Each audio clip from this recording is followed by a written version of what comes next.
Shalom, I am Danny Ayalon, and this is the truth about Israel. Again, Israel has been drawn into a war of self-defense against the Hamas terrorist army. Some call for proportionality in Israel's response to protect her citizens. The idea of proportionality in a war is an oxymoron. War, by definition, is violent and extreme. When a democracy is drawn into a war of self-defense, its moral obligation to its citizens and soldiers is to secure peace quickly and decisively.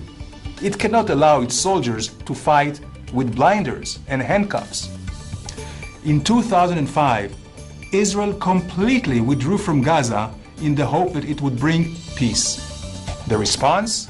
12,800 rockets and thousands of mortar shells at civilian populations in Israel. Hamas has turned Gaza into a launching pad and tunnel war, attacking Israeli schools, hospitals, airports, and shopping malls. How should Israel respond? Proportionally. Fire 12,800 missiles indiscriminately at the people of Gaza? The people who elected the Hamas government? Hamas does not warn Israeli civilians of incoming missiles and attacks. It expressly targets them. Yet Israel has often forfeited the element of surprise by dropping leaflets, interrupting radio broadcasts, phoning and texting Gaza residents, telling them to flee their homes, and even has aborted attacks to save civilians. Should we stop these humanitarian efforts?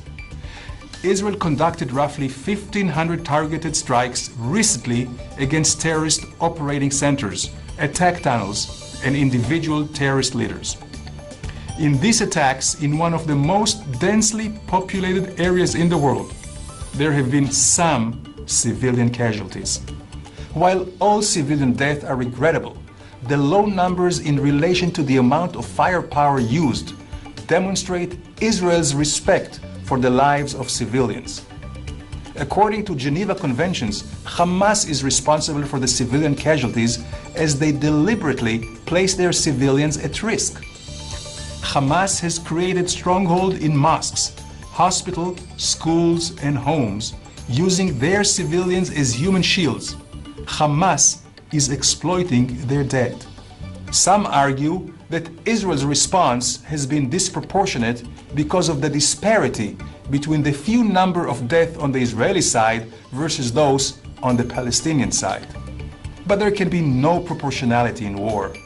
Good must overcome evil. More German citizens died in World War II than American and British together. But there is no argument that it was because of the German heinous aggression, not the British or the Americans. In the summer of 1999, NATO planes bombed hospitals, maternity homes, a market square, and a train full of passengers in Yugoslavia, killing 2,000 innocent Serb civilians.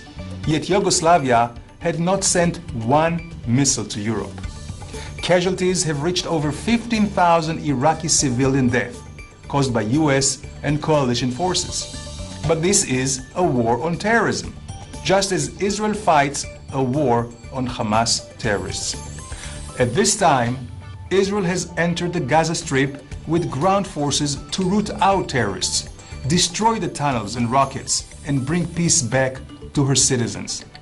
This is the time to allow Israel to win the war and end the bloodshed on all sides. So please, stop calling for proportionality in a war against evil. It is simply immoral.